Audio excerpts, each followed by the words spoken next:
अस्सलाम वालेकुम, बोलो जनाब में बहुत बहुत खुश आमदीद। मैं हूँ असद निज़ामी, मेरे साथ हैं अली आफ्ताब। सर क्या हाल है? सर हाल ठीक है। कल आपने एक बात की थी जो कि सही साबित हो गई है। आपने कहा था कि ऐसा आपको लग रहा है कि इस वक्त रियासत की ज़ीरो टॉलरेंस पॉलिसी चल रही है ड्रग्स के ऊपर, और वो जो एक पिंकी केस है जिस वो इस वक्त तमाम चैनल्स की जीनत है, लेकिन उसके अलावा सखर में 2 मंशियात फरोश ख़वातीन को पकड़ा गया। इनफैक्ट जब उनको पकड़ा गया तो वो कुछ देर बाद हवालात से भाग भी गई, लेकिन उनको दोबारा गिरफ़्तार कर लिया गया। इसी तरह हैदराबाद से अम्बरीन उर्फ गुड्डी एक ख़ातून हैं, वो भी मंशियात के पेशे में मुलव्वस थी और उनको भी गिरफ़्तार कर लिया गया है। तो इस वक्त पूरे पाकिस्तान से जिसमें ख़ास तौर पर जो सिंध है वो उसमें बहुत सारे इस तरह के केसेस हैं जो कि पकड़ा जा रहा है। और आप बिल्कुल ठीक कह रहे थे कि इस वक्त रियासत जो है बहुत सीरियस हो गई है ड्रग्स को लेकर। सर बिल्कुल सीरियस। आई थिंक रियासत हमेशा से सीरियस ही है इस मामले में। ये तो जैसे आपने 2 और केसेस बता दिए, और ये पिंकी वाला तो खैर काफ़ी मशहूर है, लेकिन इसमें बड़ी एक बारीकी भी है कि रियासत अब क्यों हुई है इतनी सीरियस।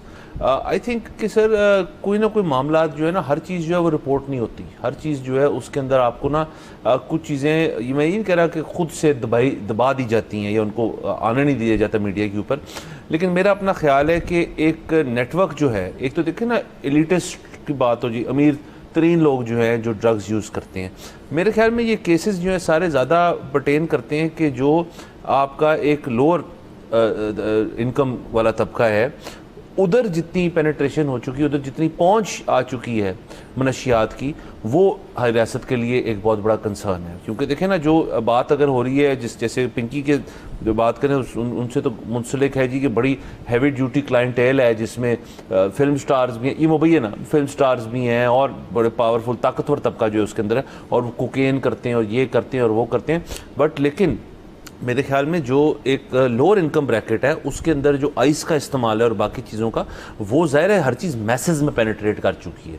तो और ये हम स्कूल्स, यूनिवर्सिटीज़, स्कूल मैंने इसलिए जिक्र किया क्योंकि अपर क्लासेस की जो स्कूल्स हैं वहाँ पे आपकी यूनिवर्सिटीज़ और दीगर जगहों पे यहाँ से आए दिन खबरें जो हैं वो मौसूल होती हैं कि वहाँ पे ये चीज़ चल रही है। तो आई थिंक कोई ऐसी बड़ी चीज़ हुई है या कोई इस किस्म की रिपोर्ट शाया हुई है जिसके अंदर जो है इसका एक क्या कहना चाहिए एपिडेमिक सॉर्ट ऑफ बयान हुआ है कि जी बहुत ज़्यादा वाइड स्प्रेड है ये, इसलिए शायद ये सारा कुछ हुआ। जी ये भी वजह है। दूसरा शायद सुनने में रूमर्स ऐसी भी हैं कि कुछ अमवात भी हुई हैं। जाहिर है अब फैमिलीज़ के लिए बड़ा मसला होता है ये बताना कि जी जो किसी की भी अगर डेथ हुई है फैमिली में तो वो ड्रग यूज़ की वजह से हुई है, तो फिर उसको किसी और चीज़ को बताया जाता है, किसी मेडिकल इशू का जिक्र किया जाता है। बट अदरवाइज़ पाकिस्तान में ये बहुत मसला है कि हमने कल भी इस पर सरसरी बात की थी, आज डिटेल में कर लेते हैं कि ज़्यादातर ड्रग्स जो हैं वो पाकिस्तान में बनती नहीं है, वो आती हैं कहीं और से। अच्छा, यहाँ पर उनकी क्वांटिटी बढ़ाने के लिए उनको जिन चीज़ों से मिक्स किया जाता है, जिनमें से एक बहुत मशहूर है फेंटनाइल, उसकी क्वांटिटी थोड़ी सी अगर ऊपर नीचे हो जाए तो लोगों की जान जा सकती है। और फिर वही बात है कि वो आप जो ये ड्रग डीलर्स हैं वो किसी एक शख्स के लिए तो क्वांटिटी नहीं बढ़ाते, वो तो जब उनके पास एक बैच आता है ड्रग्स का तो वो तो उस पूरे बैच की क्वांटिटी बढ़ा देते हैं। सो अगर उसमें ख़राबी हो गई है मिक्सिंग के अंदर तो वो पूरा बैच जहाँ जहाँ भी जाएगा वो अमवात का बाइस बनेगा। सो जब इस तरह के केसेस बहुत बढ़ जाते हैं, जब एक पूरा बैच ख़राब हो जाता है, तो हम ये देखते हैं कि ये इस तरह की तेज़ियाँ नज़र आती हैं। आपने स्कूल्स का जिक्र किया, जाहिर है ये मतलब पब्लिश्ड रिपोर्ट है, पाकिस्तानी रिपोर्ट है कि ड्रग डीलर्स जो हैं ये स्कूल्स में, कॉलेजेस में डिस्काउंट भी देते हैं। और उसकी वजह यह है डिस्काउंट देने की कि they want to grab them young, कि जितनी जल्दी क्लाइंट बन जाएगा उतनी देर तक वो क्लाइंट रहेगा। क्योंकि जो एडिक्शन है ना वो एक ऐसी चीज़ है जो छुटती कभी भी नहीं है। देखिए एडिक्शन का असूल एक ही होता है, बच्चे को आईपैड की भी एडिक्शन हो सकती है, बच्चा बड़ा हो वेब सीरीज़ बिंज वॉच करने की भी एडिक्शन हो सकती है, चाय पीने की भी एडिक्शन हो सकती है। एडिक्शन जो है ना वो किसी भी चीज़ की हो सकती है। अच्छा, अब हम जब बात करते हैं ड्रग एडिक्शन की तो बात यह है कि एक शख्स अगर बहुत ज़्यादा वेब सीरीज़ देखता है या बहुत ज़्यादा चाय पीता है या बहुत ज़्यादा वीडियो गेम्स खेलता है, तो इस सब के बावजूद वो एक प्रोडक्टिव लाइफ भी गुजार सकता है। हो सकता है कि ये चीज़ें भी हैम्पर करें उसकी प्रोडक्टिव लाइफ में, लेकिन दोनों काम मुमकिन हैं। अच्छा, ड्रग एक ऐसी चीज़ है कि वो एक ख़ास अरसे के बाद, क्योंकि आपकी इनटेक बढ़ती चली जाती है, तो फिर ये किसी से एक्सपेक्ट करना कि वो ड्रग यूज़ भी करता रहेगा और साथ में वो एक प्रोडक्टिव लाइफ भी गुजारेगा, वो मईशत का पहिया चलाने में भी मदद करेगा, वो बीमार भी नहीं होगा, वो अपने घर वालों के लिए कफ़ालत भी करेगा, उनके लिए अच्छे मौके भी पैदा करेगा ज़िंदगी में, ये बहुत मुश्किल है।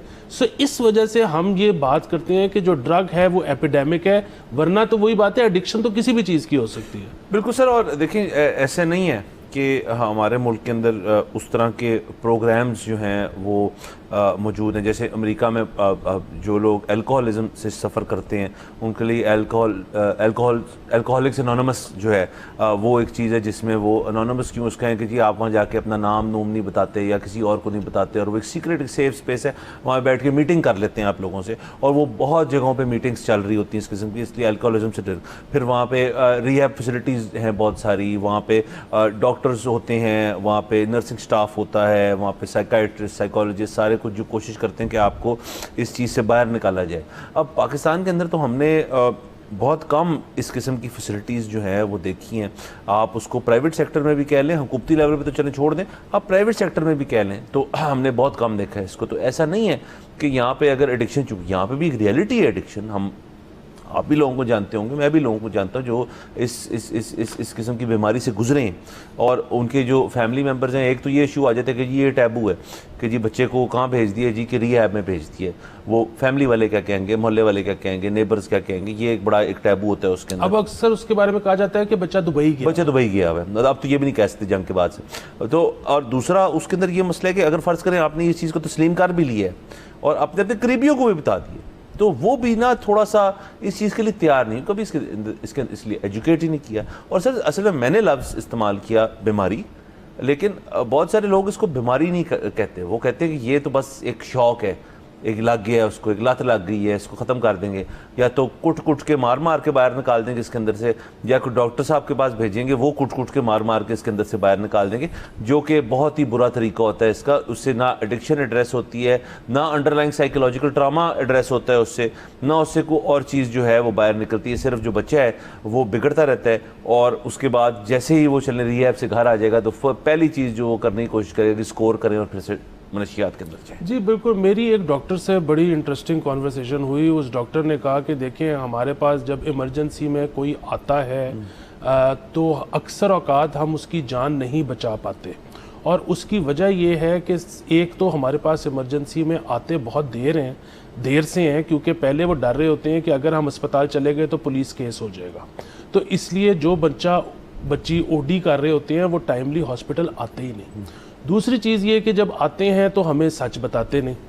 तीसरी चीज़ ये है कि कोई हमें सच बता भी दे।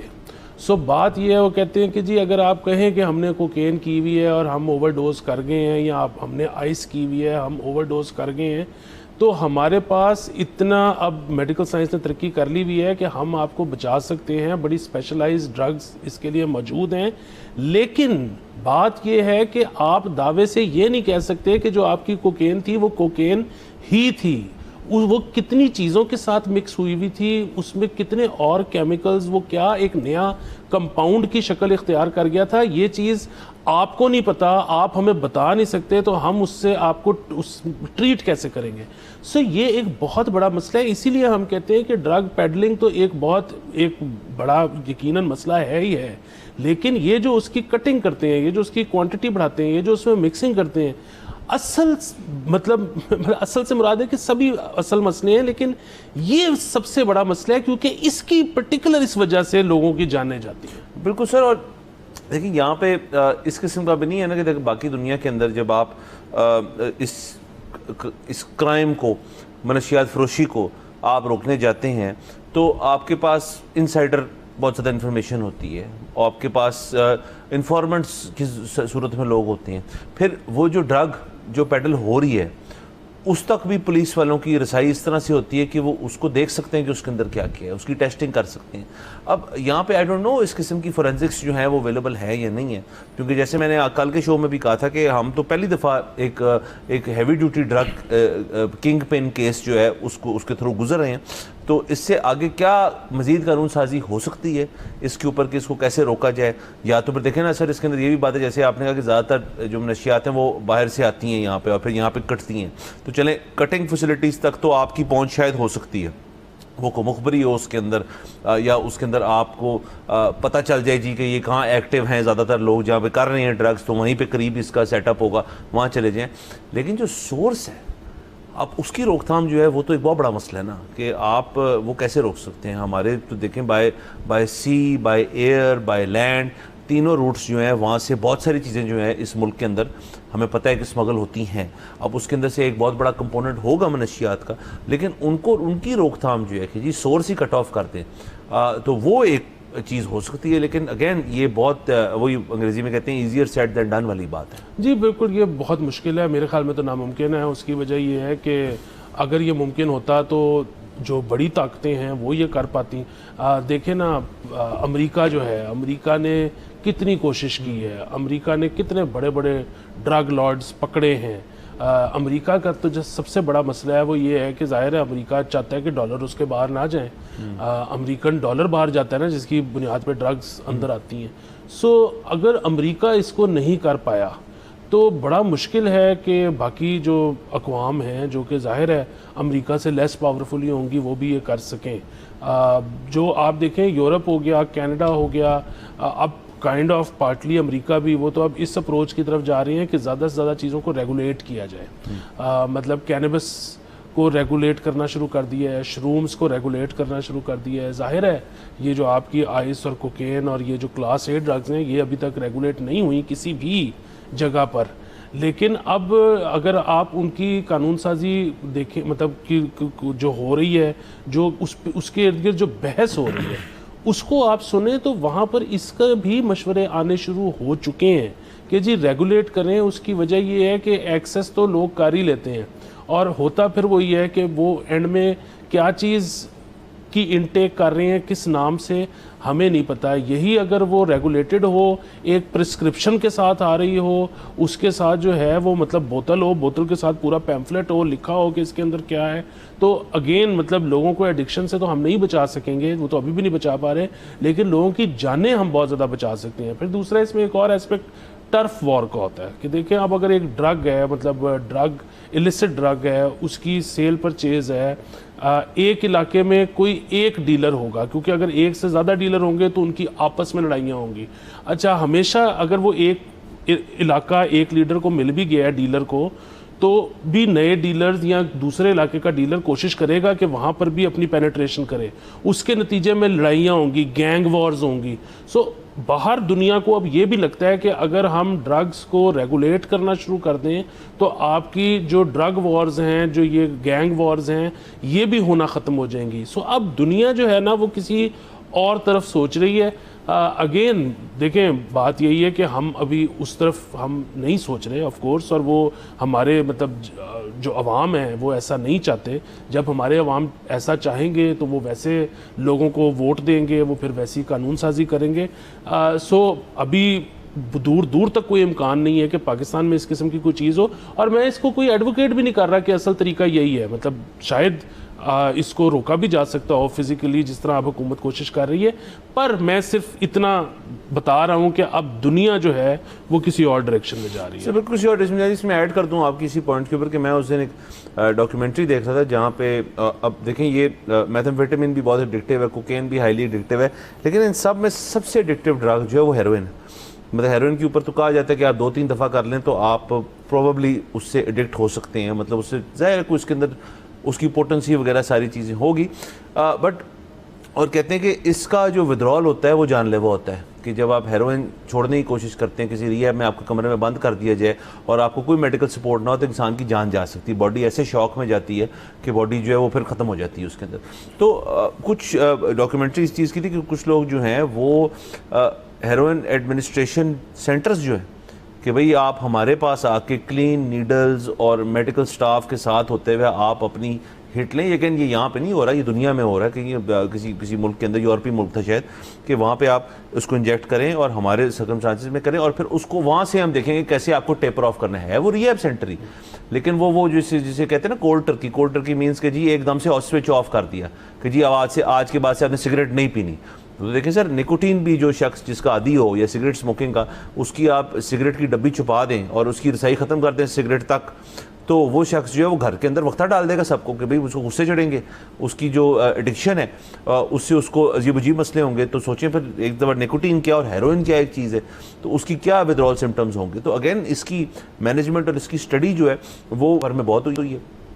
और गवर्नमेंट ये चलें एक क्रैकडाउन जो है इन ड्रग डीलर्स, मुबैना तौर पे जो ड्रग डीलर्स हैं ये सारे, इनके ऊपर ये चल रहा है। लेकिन मेरे ख्याल में ज़रा ज़्यादा फोकस करना चाहिए कि हुकूमत इस काम में पड़े कि जी कि सिर्फ इनको मतलब सर्दी के मौसम में चादरें ना बांटी जाएँ, बल्कि इनके लिए एक बेहतरीन आला दर्जे की बैनुल-अक़वामी स्टैंडर्ड की फैसिलिटीज़ जो हैं वो बनाई जाएँ जिधर जाके इनका बाकायदा ट्रीटमेंट हो। जी बिल्कुल, और बहुत ज़रूरी है कि ये जो रिहैब वाला मामला है ना, इसमें बहुत ज़रूरी होता है कि पेशेंट की अपनी मर्ज़ी शामिल हो। जब आप ज़बरदस्ती करवाते हैं तो उसमें बहुत बड़ा प्रॉब्लम ये होता है कि जिस तरह आपने कहा ना कोल्ड टर्की, अब हेरोइन को कोल्ड टर्की छुड़वाना आपने जैसे फरमाया बहुत मुश्किल काम है और जानलेवा साबित हो सकता है। सो जो अच्छी फैसिलिटीज़ होती हैं वो उसको एक तो टेपर ऑफ करती हैं, दूसरा वो इन द मीन वाइल वो उसको कोई और ड्रग देती हैं जिसकी वजह से वो जो उसका इफ़ेक्ट है वो कम हो जाता है। लेकिन उससे एक और चीज़ होती है और वो ये है कि आपका थ्रेशोल्ड जो है ना बढ़ जाता है। सो एक पेशेंट क्लीन होकर रिहैब से अगर वापस आए और दोबारा ट्राई करे तो उसको पहले से दुगनी हिट लेनी पड़ती है, जो कि अगेन जानलेवा साबित हो सकती है। बिल्कुल सर, अगेन ये मसले बड़े मतलब ये तो एक आईना है ना कि जी इस ड्रग डीलर को पकड़ना, उससे माशराती जो मसाइल हैं उनके ऊपर मेरे ख्याल में जितनी गुफ्तगू की जाए कम है। और अगेन हुकूमत का इसके ऊपर कोई ना कोई इनपुट होनी चाहिए। हम जाएंगे ब्रेक के ऊपर, let's take a break. Welcome back to the break. आप देख रहे हैं बोलो जनाब। सर आगे चलते हैं। सर एक वाकया पेश आया कराची के सराफा बाज़ार में, जो कि प्रेडोमिनेटली ज्वेलरी मार्केट है। वहाँ पे एक दुकान के अंदर फेडरल इन्वेस्टिगेशन अथॉरिटी FIA के लोग जो हैं एहलकार वहाँ घुसते हैं। वीडियो कैप्चर हुई जो उस दुकान है उसकी CCTV से। 2 लोग वर्दी में नज़र आ रहे हैं उस वीडियो के अंदर और 2 लोग नज़र आ रहे हैं जो लग रहा है कि उनके साथ हैं, लेकिन उन्होंने वर्दी नहीं पहनी हुई। और एक खातून भी उनके साथ थी जो इस वक्त कहा जा रहा है कि वो एक असिस्टेंट कमिश्नर है। वीडियो के अंदर देखा जाता है कि पहले वो एक शख्स जो एक बैग लेके वहाँ पे गया हुआ है उसके ऊपर तशद्दुद किया जाता है, उसको चुपेड़ें मारी जाती हैं। फिर जो दुकान के गालिबन मालिक हैं वो आते हैं बीच में और वो को गुफ्तगू करते हैं। तो एक जो FIA का एहलकार वर्दी के अंदर है वो उनको भी चुपेड़े मारता है और उनका बेटा फिर जो है वो गुस्सा खा जाता है कि आप मेरे वालिद को क्यों मार रहे हैं। फिर जो है मामला मज़ीद गर्म होता है, थोड़े से गुत्थम गुत्ता होते हैं सारे। इस वीडियो के अंदर ये नज़र नहीं आ रहा है किसी भी शख्स ने उस दुकान के अंदर FIA के किसी एहलकार को के ऊपर तशद्दुद किया हो या उनको मारा हो। वो सिर्फ मेरे उसके अंदर ये लग रहा है कि आप हमें मार क्यों रहे हैं। केस जो है वो FIA के बकौल जो है वो ये है कि जी रिपोर्ट ये थी कि रिकॉर्ड के मुताबिक 178 जो है किलोग्राम जो चांदी है सिल्वर जो है वो वहाँ पे मौजूद होना चाहिए था, लेकिन सिर्फ 15 किलो बरामद हुआ। अब इसमें यह भी कहा जा रहा है कि जब ये सारी मामला चल रहे थे तो वो जो कुछ सिल्वर था वो रफा दफा हो गया। इसके ऊपर कोई कानूनी चीज़ भी होती है कि कितना सिल्वर आप एक पॉइंट पे रख सकते हैं, कितना ब्रांडेड हो सकता है, कितना लोकल हो सकता है, ये एक इसके अंदर मसला है। उसके साथ साथ जो DG हैं FIA डॉक्टर उस्मान अनवर, उन्होंने इसका नोटिस भी लिया है। ये जो लोग FIA की तरफ से वहाँ पर गए थे उनकी मुअतली की भी खबर आ चुकी है। और जो सराफा मार्केट है, सराफा बाज़ार है, वहाँ का जो एक यूनियन है उनसे भी किसी किस्म के मुज़ाकरात हुए हैं कि इस केस के ऊपर को बात की जाए। 48 घंटे में रिपोर्ट तलब की गई है कि जी ये सारा मामला क्या हुआ है। उसके बाद जब ये FIA के लोग बाहर निकल रहे थे तो एक ऐसी वीडियो भी नज़र आई जिसके अंदर बहुत भीड़ लोगों की वहाँ पर मौजूद है, लेकिन ये सारे FIA के एहलकार वहाँ से चले गए। और चूँकि वो वीडियो अलबत्ता वो CCTV वाली मौजूद थी तो ये आज सुबह से ये वीडियो बहुत वायरल हुई है। जी बिल्कुल, और इसमें एक और डेवलपमेंट भी है और वो डेवलपमेंट ये है कि जिस वक्त उनको फ़ोन किया गया ये मज़ीद इंफॉर्मेशन लेने के लिए FIA को, और बल्कि उनको ये भी दावत भी दी गई कि वो अपना जो मौक़िफ़ है वो पेश करें तो उन्होंने कहा जी कि मामला ख़त्म हो चुका है, मामला रफ़ा दफ़ा हो चुका है, शायद एक शख्स सस्पेंड भी हो चुके हैं और जो अफेक्टी हैं फैमिली उनसे भी बात हो चुकी है और उनको बुला भी लिया है FIA। सो मतलब उनसे मतलब जो भी मामला तय पाना था अगेन वो फिर उनको तलब किया गया है, ये वहाँ नहीं गए। सो अगेन मतलब होता तो ये है कि जब आपसे कोई गलती हो जाए तो फिर आप चल के जाते हो दूसरे के पास, लेकिन यहाँ पर तलब ही किया गया। तो ये बड़ा अनफॉर्चुनेट मामला था। बड़ी खुशी की बात ये है कि CCTV मौजूद था और उसने ये कैप्चर कर लिया, क्योंकि कितनी ऐसी जगह होती होंगी जहाँ पर CCTV नहीं होता होगा। सो ये जो एक हाथ छूट होने का जो यहाँ पर एक बड़ा बहाना लगाया जाता है, ये हमारे घरों से शुरू होता है और इदारों तक जाता है।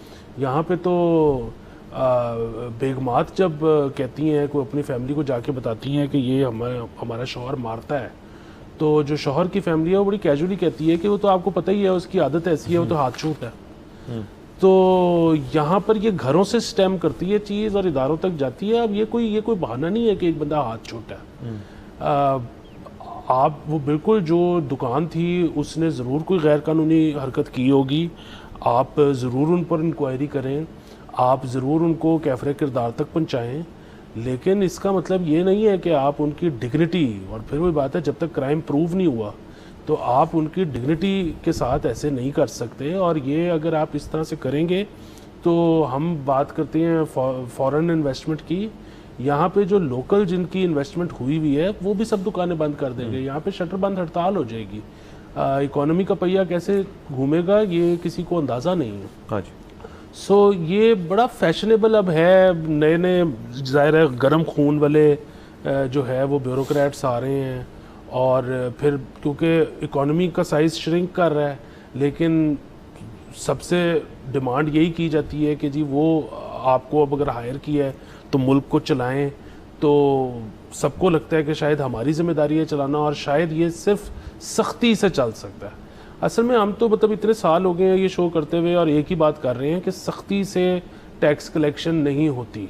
मतलब पूरी दुनिया में कैरेट एंड स्टिक चलता है, खाली स्टिक दुनिया में कहीं नहीं चलती, और वो यहाँ भी नहीं चल सकती। आपको कैरेट भी, आपको इंसेंटिवाइज भी करना पड़ेगा।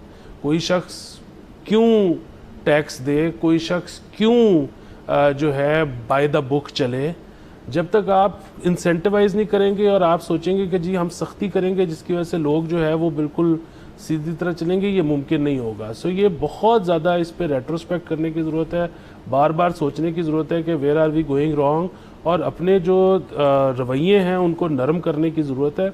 मतलब बिल्कुल ठीक है, आप अपनी ड्यूटी कर रहे हैं, आपको अपनी ड्यूटी बिल्कुल सही तरह से करनी चाहिए, बट आप ड्यूटी कर रहे हैं, आपकी कोई पर्सनल लड़ाई नहीं है किसी के साथ।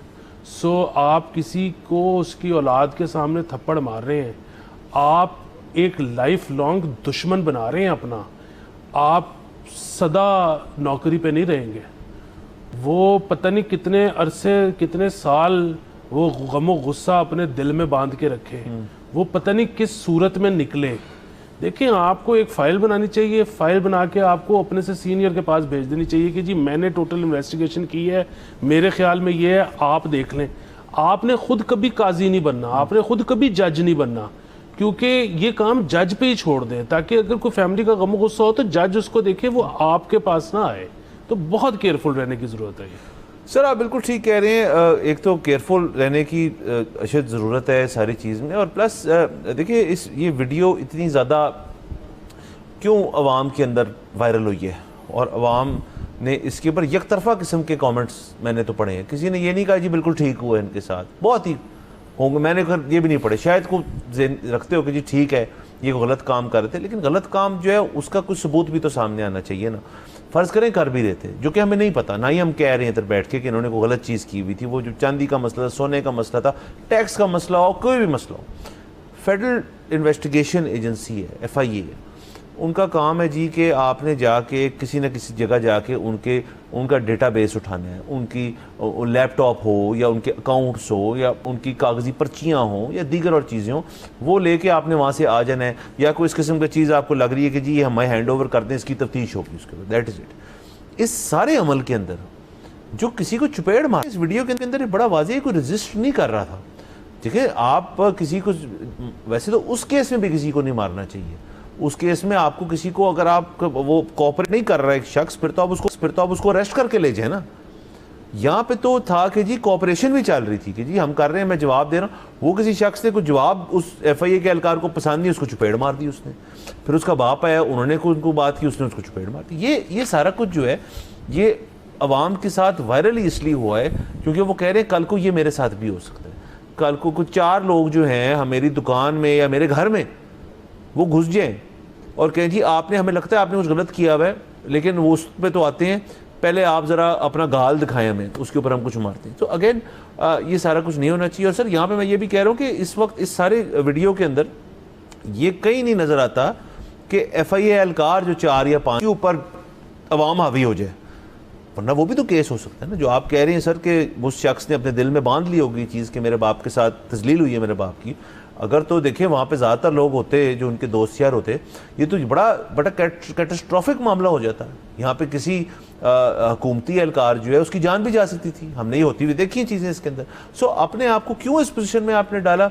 और प्लस FIA की हद तक मैं एटलीस्ट ये रखता हूँ पॉइंट कि अगर तो सिर्फ उनको सस्पेंड करेंगे, मुअत्तल करेंगे, मेरे तो ख्याल में नाकाफ़ी है। एक बाकायदा रिपोर्ट इसकी बननी चाहिए इस चीज़ के लिए, नहीं कि जी वहाँ पे क्या जराइम हो रहे थे, वो तो आप कार्रवाई कर ही लेंगे जैसे आपने उनको उन्होंने बुला लिया, लेकिन FIA को फिर इस चीज़ का भी जवाब देना चाहिए कि क्या आपने, आपके सीनियर्स जो हैं, आपने अपने जूनियर्स को जो जाके ऑन ग्राउंड जाके मामला देखते हैं, क्या उनको आपने इजाज़त दी हुई है लोगों को साथ तशद्दुद करने की या नहीं दी हुई? मेरे तो ख्याल में नहीं दी हुई किसी ने इजाज़त। अगर तो है उनके पास अपनी अथॉरिटी तो फिर इसको आपको खुद इन्वेस्टिगेट करना चाहिए। आप अपने इदारे के अंदर से ये सवाल पूछें कि जी आप कैसे किसी अवाम के शख्स को जाके, किसी अवाम के बंदे को जाके आप मार सकते हैं। ये बात हमें देखनी चाहिए। यहाँ पे सर हमने जाना है एक ब्रेक के ऊपर। ब्रेक के बाद हमारे पास कराची से एक रिपोर्टर भी मौजूद हैं, उनसे भी मज़ीद तफसील लेंगे। Let's take a break. Welcome back from the break. आप देख रहे हैं बोलो जनाब। सर ब्रेक से पहले हम डिस्कस कर रहे थे ये जो मामला पेश आया सफारा बाज़ार में, कराची के अंदर, यहाँ पे FIA के एहलकार अंदर गए और वहाँ पे तशद्दुद किया गया लोगों के ऊपर। हमारे साथ मौजूद हैं खुर्रम गुज़ाल साहब कराची से, उनसे डिटेल लेते हैं ज़रा कि इस वक्त क्या सूरत हाल है। खुर्रम साहब अस्सलाम वालेकुम, आपको आवाज़ आ रही मेरी? खुर्रम साहब बताइएगा इस वक्त क्या सिचुएशन है? FIA के मुताबिक उन्होंने इसके ऊपर कोई एक्शन लिया है?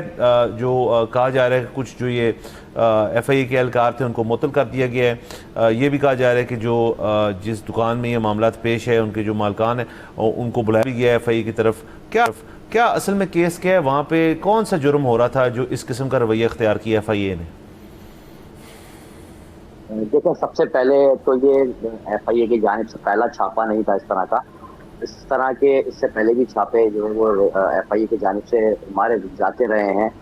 ये जो वाक़या था इसमें जो है वो पहले के मारपीट का मामला सामने आया थी। जो वीडियोस थी वो सोशल मीडिया पे वायरल हुई। जैसे कि आपने कहा था कि लाजमी की बात है कि बेटे के सामने बाप की तस्वीर और उसको मारना, यही वजूहात कह लें कि वो जो गुस्सा था वो सोशल मीडिया पे वीडियोस को वायरल करने की सूरत में सामने आया।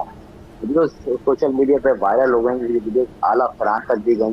तो इस पर जब तहकीकात हुई तो पता चला कि जो छापा था, इस तरह का छापा जो है वो FIA की जानिब से नहीं होना चाहिए था। जो हुआ, जो वहाँ पे हाथापाई हुई या फिर मारपीट में जो सिलसिला रहा, यही था कि कोई गैर कानूनी चांदी का मामला था कि चांदी यहाँ एक बड़ी तादाद में मौजूद है जो कि नॉन कस्टम चांदी है, जिसके लिए वहाँ रेड की गई, लेकिन चांदी की जो तादाद थी वो इतनी नहीं मिली। लेकिन फिर FIA ने अपना मौक़िफ़ ये दिया कि वो चांदी इस भीड़ भाड़ में जो है वो साइड कर दी गई, जो नहीं मिल सकती। मामला इसके कुछ बरक्स है, क्योंकि मैंने आपसे अभी जिक्र किया कि इससे पहले भी इस तरह के छापे लगते रहे हैं, लेकिन वो बात सामने नहीं आती है, दब जाती हैं। कुछ ज्वेलर्स एसोसिएशन के इन्वॉल्वमेंट होती है और मामले को रफा दफा कर दिया जाता है। लेकिन ये जो मामला था, ये मामला गंभीर हो गया और उसके ऊपर फिर हमने देखा कि नोटिस लिया गया और SHO FIA ACC जो है उनको मुअत्तल कर दिया गया, जिसपे DG डायरेक्टर FIA जो थे उस्मान अनवर साहब, उनकी जानिब से भी तमाम मामले की एक इंक्वायरी की गई और उनकी जानिब से टीम भी बनाई गई है, जिसके बारे में उनका कहना है कि 48 घंटे में वो तमाम जो सूरत तफसीली रिपोर्ट जो है वो पेश करेगी और बताएंगी कि सारी सूरत हाल क्या रही और छापे की वजह क्या थी और तमाम ये सूरत हाल क्या रही। कल हमने देखा कि कल शाम से और रात गए तक सर्राफा मार्केट एसोसिएशन के लोग भी थे, सर्राफा बाजार के दुकानदार जो हैं वो भी FIA के दफ्तर में मौजूद रहे। तकरीबन रात गए तक ये मामला आपस में चलते रहे और फिर रात को ये खबर आई कि आपस में मामला तय कर लिया गया है। मामला जो थे उसके अंदर उसको कुछ उसलूबी से हल करने की तरफ बैठ गए हैं। मना लिया गया है कहने के सर्राफा बाजार वालों को और इसी तरह उसकी तरफ से भी सर्राफा बाजार वालों की तरफ से भी FIA से जो भी माजरत थी वो करके अब इन्होंने इस मामले को दफा दफा करने की तरफ ले आए हैं। रिपोर्ट जो है वो कल गुज़श्ता रोज देखें जो DG FIA हैं उनको जो कमेटी तश्कील दी गई है वो रिपोर्ट अपनी पेश करेगी कि ये सारा क्या मामला था और ये छापा मारने की वजह। फिर इस छापे के दौरान सादा लिबास में कुछ लोग भी आपने वीडियोज में देखे होंगे जो वहाँ मारपीट करते दिखाई दिए। तमाम अब ये है कि इस रिपोर्ट का इंतज़ार है कि इस रिपोर्ट में क्या DG साहब को पेश किया जाता है, क्या बताया जाता है कि ये सारा मामला क्या था। अच्छा, तो बात ये है कि अगर ये जो रिपोर्ट है जो कि 48 घंटों में कंपाइल होनी है और आप जिस तरह से फरमा रहे हैं कि ये कोई स्टैंड अलोन वाक़या पहला वाक़या नहीं है, तो ये जो रिपोर्ट कंपाइल होगी ये इसी पर्टिकुलर इंसिडेंट की होगी या अब सराफा बाज़ार वाले अपने दीगर केसेस भी लेकर आएंगे कि ये अगर वक्तन फ़वक्तन होता रहता है तो इसकी क्या वजह है, वो भी इस रिपोर्ट में शामिल होगा? देखिए, ये सराफा बाजार के दुकानदार ने भी हमें इस सारे वाक़े का बताया कि इस तरह का ये पहला वाक़या नहीं है, इससे पहले भी इस तरह के वाक़े होते हैं। और जो रिपोर्ट के बारे में आप बात कर रहे हैं सिर्फ इसी वाक़े की जो ये वीडियोज वायरल हुई हैं, जो एक ज्वेलरी शॉप है, जो दुकान है, इस वाक़े की रिपोर्ट पेश की जाएगी। बाकी दीगर वाक़यात जो मामला हैं वो तो इस महीने के आपस में निमट जाते हैं और तय हो जाते हैं या रफा दफा कर दिए जाते हैं। इस मामले को भी कल रात में हमने कहा, आपसे बताया कि कल रात भी ये सारे एसोसिएशन के लोग थे, सराफा के और दुकानदार थे, वो सब कहते हैं और इस मामले का हल निकाल लिया गया है और मामला तकरीबन तय हो गए। अब रिपोर्ट देखनी है कि उस रिपोर्ट में क्या पेश किया जाता है DG साहब को। जी, बहुत शुक्रिया खुरम साहब वक्त देने का। तो सर अब तो देखिए क्लियर हो गया कि ये जैसे खुरम साहब ने कहा रफा दफा हो गया मामला, और लेकिन आप देख लें इसके अंदर सराफा बाज़ार में जब ये वाक़या हुआ है और जब ये चले गए FIA वाले वहाँ से, उसके बाद से कोई वापस नहीं आया FIA वाला वहाँ से उनसे बात करने की। जैसे कहा गया जी वो आए और उन्होंने बैठ के मामले को सेटल किया। तो सर दूसरा ये बयान भी मुझे तो ज़रा नामुकम्मल सा लगता है कि जी लगभग 170 किलो की रिपोर्ट थी इनके पास कि स्मगल्ड जो चांदी है यहाँ पे इस दुकान में या इस बाज़ार में जहाँ भी मौजूद है, और मिली सिर्फ 15। तो अब ज़ाहिर है वो 15 भी अगर तो स्मगल्ड थी तो ज़ाहिर है 15 किलो होना किसी के पास 170 किलो होना उसमें बड़ा फ़र्क है। लेकिन अगर 15 भी है तो क्यों है, इसके ऊपर तफ्तीश होनी चाहिए। तो एक तो सवाल ये पैदा, अगर 15 किलो भी आपको मिल गई तो मामला रफा दफ़ा क्यों है? नंबर 1 वो इस वजह से रफा दफ़ा हुआ क्योंकि आपने वहाँ जाके तशद्दुद किया, ये गलत बात है, ये इनजस्टिस हो गई इस चीज़ के ऊपर कि जी सिल्वर स्मगल हुआ। दूसरा फिर आपकी इंटेलिजेंस भी गलत थी कि आपको 168 किलो चाहिए था। फिर उसके ऊपर ये कहना जी कि जब ये मारपीट चल रही थी उसके अंदर उन्होंने किसी तरह से वो जो चांदी थी वहाँ से बाहर निकाल ली, वहाँ से ले गई, यही कहा जा रहा है। सो ये भी प्लॉजिबल नहीं है इतना, क्योंकि देखिए वहाँ मारपीट अगर जब हो रही थी तो वो मारपीट जो थी वो तो FIA वाले वो वीडियो के मुताबिक तो नज़र आ रहा है वो कर रहे थे। तो तब तक आपकी कोई नफरी नहीं थी वहाँ पे कि जिसके अंदर शख्स कोई सामान समूह जो है दुकान से बाहर ना लेके जाए। मतलब जब छापा पड़ता है मुझे तो ये समझ आती है कि सर वो दुकान सील कर दी जाती है कि नथिंग कमिंग इन नथिंग होएगा आउट, जब तक अपनी तफ्तीश नहीं पूरी करते। तो ये तो देखें अब सवाल फिर मज़ीद पैदा हो गया ना। एक तो चलें तशद्दुद वाली चीज़ तो अपनी जगह रहेगी, दूसरा जिस तरह से कैरी आउट किया गया ये ऑपरेशन उसके अंदर से अगर तो 15 निकाल लें 170 में से, तो बाकी जो वो चांदी है जिसकी ऊपर वो गए थे इन द फर्स्ट वो कहाँ गई?